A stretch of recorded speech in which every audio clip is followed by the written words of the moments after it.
The Bible. This thing has 66 books, 40 different authors, and was written over 1,500 years. It's got over 31,000 verses and almost 1,200 chapters. This book is an insane collection of scrolls, letters, and prophecies that literally changed the world. But what if I told you it tells one single story? What if you could get the entire plot, from the first page to the last, in the next 60 seconds? This book is massive. Here's the entire story in under a minute. It all starts with a good God making a good world. He put people in a perfect garden to help him rule it. But the people wanted to do it their own way, and chose their own path. This one decision completely broke their relationship with God and shattered the world. This is the fall, but God doesn't quit.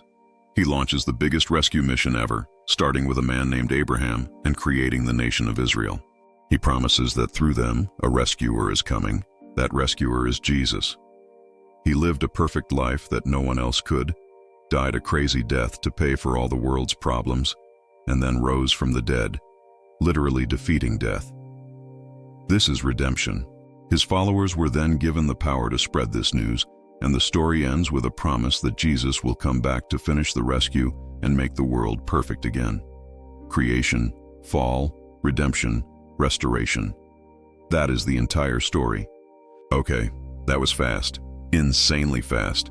Because even though that 60-second summary is true, it's like showing you a picture of a mountain instead of letting you climb it. You see the outline, but you miss the insane size, the depth, and every detail that makes it so mind-blowing.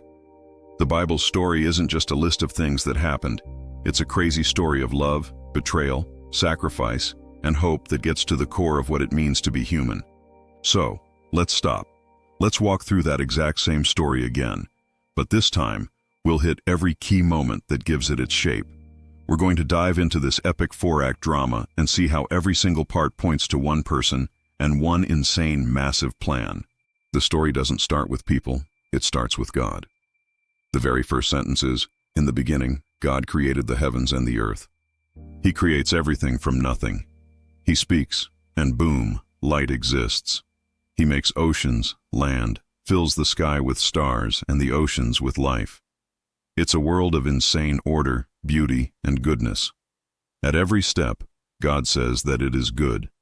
Then, at the very top of all of this, God makes people. He makes Adam and Eve, but they're totally different from everything else. They are made in His image. This isn't about how they look, it's about their job. They were meant to be God's representatives, His partners, and their job was to grow the world and rule over it for Him. This is the creation mandate, to take the raw goodness of the world and build on it, to make families, societies, and cultures that showed how generous God is. They live in a perfect garden called Eden, and in the middle of this garden, God puts a choice, shown by 2 trees. One is the tree of life, which meant living forever with God. The other is the tree of the knowledge of good and evil. The rule was simple. You can eat from any tree, just not this one. This wasn't some random rule to trick them. It was all about trust. It was a test. Would humanity trust God's definition of good and evil? Or would they try to do it themselves? The entire perfect world was waiting for this one choice. Act 1 is a perfect world, a perfect relationship, and a perfect mission, all riding on one huge decision. Act 2 is where everything falls apart.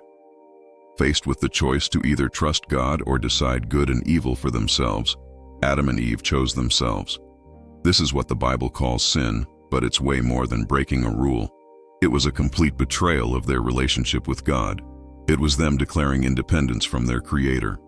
The consequences were instant and catastrophic. Their relationship with God was destroyed, suddenly filled with shame and fear. Their relationship with each other was broken, filled with blame and finger-pointing. Even their relationship with the world became hard and painful. They were kicked out of the garden, cut off from the tree of life. This disaster didn't just stop with them, it spread like a virus. In the very next generation, we see the first murder. Cain kills his brother Abel because he was jealous. Humanity's rebellion spirals out of control. Just a few chapters later, the world is so full of violence that God sends a massive flood, saving only Noah and his family to start over. But even a complete reset doesn't fix the real problem. After the flood, at the Tower of Babel, We see all of humanity teaming up to make a name for themselves, to reach the heavens on their own, without God. So he confuses their languages and scatters them across the entire planet. The fall isn't just one event, but a diagnosis of the entire human race. It explains all the brokenness we see, the fighting, the injustice, the suffering, and that feeling that things are not right. The world, which was made good, is now a total mess. So the biggest question in the story becomes, is God going to just give up on his broken world, or will he find a way to save it? This is the longest act in the entire story, because God's answer to humanity's rebellion isn't to quit. It's a long, patient, and absolutely massive rescue plan. He doesn't scrap the whole project. He starts the insane work of redemption.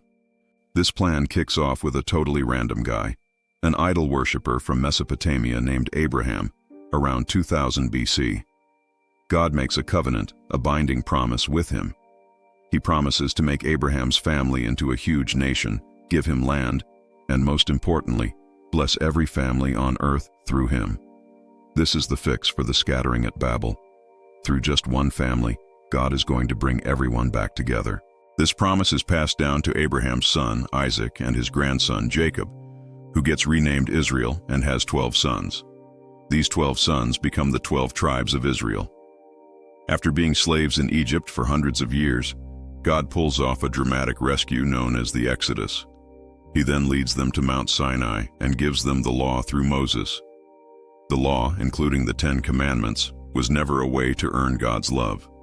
It was given to a people he already rescued to show them how to live.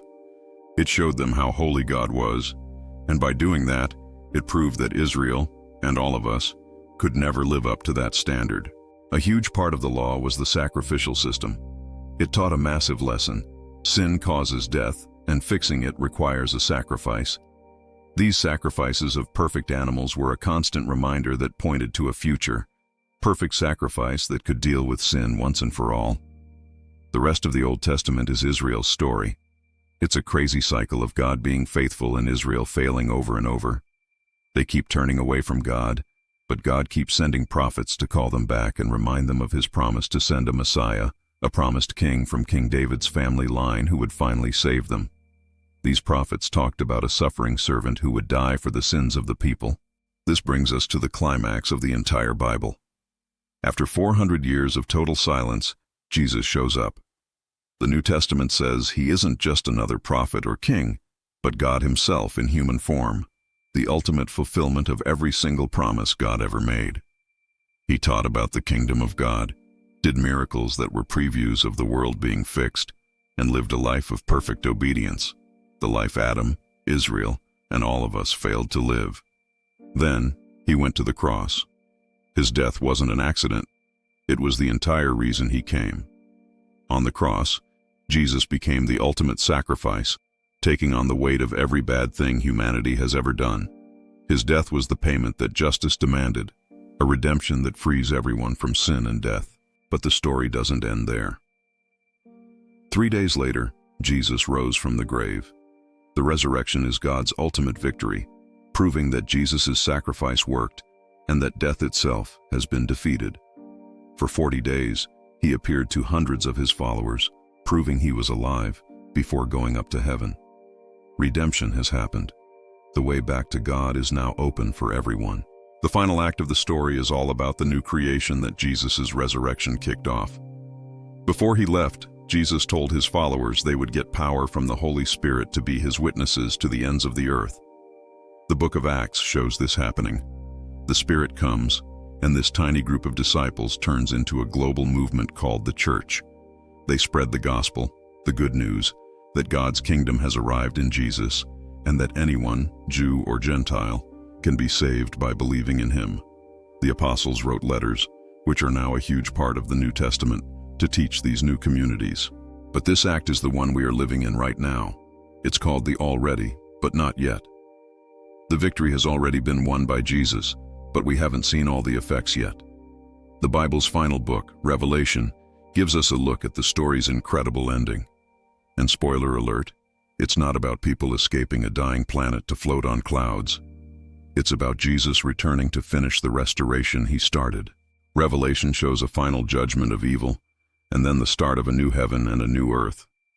This isn't going back to Eden, but a complete transformation of our world into something way bigger, a new creation where sin, pain, and death are gone forever. God's presence, which was in the garden and then in the temple, will fill the entire world. The story comes full circle. Humanity, saved and restored, will live with God forever in a new creation, finally doing the job they were created for as His partners. So, from Genesis to Revelation, the Bible isn't just a random pile of stories. It's one massive connected story about God's giant rescue plan for the world. It's a story that starts with a perfect creation, gets broken by us, is put back together through the insane love of Jesus, and ends with the promise of a complete and amazing restoration of everything. At the absolute center of this epic story is one person, Jesus. The Old Testament points to Him, the Gospels show us who He is, and the rest of the New Testament explains what His life, death, and resurrection mean for all of us. It's the story of how a loving Creator saves and restores His world for His glory. If this incredible story resonates with you and you want to see how all these pieces fit together, smash that subscribe button. You won't regret it. Thanks for watching, and God bless.